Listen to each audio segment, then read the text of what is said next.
NT Ramarao గారికి Bharat Ratna award ఇవ్వాలి. తెలుగు వారి చిరకాల ఆకాంక్ష. తప్పకుండా అన్ని విధాల ప్రయత్నం చేద్దాం. ఎన్టీఆర్ కి భారతరత్న ఇవ్వాలంట.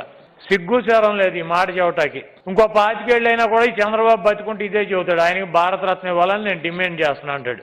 ఎప్పుడు చేస్తున్నావురా బాబు నువ్వు డిమాండ్ అంటే?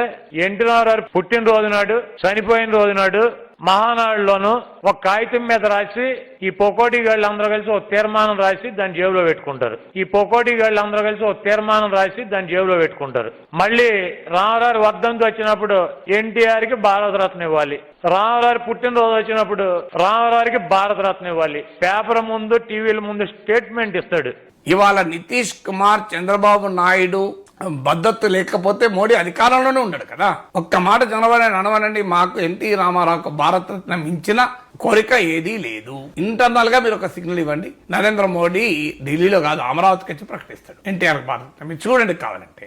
ఎన్టీ రామారావుకి భారతరత్న తెచ్చేటువంటి ఉద్దేశం గానీ, ఆయనకి మంచి పేరు తెచ్చేటువంటి ఉద్దేశం గానీ ఈ చంద్రబాబు నాయుడికి లేదు. ఎన్టీ రామారావు అభిమానులు గానీ, తెలుగుదేశం పార్టీ శ్రేణులు గానీ గమనించాలి.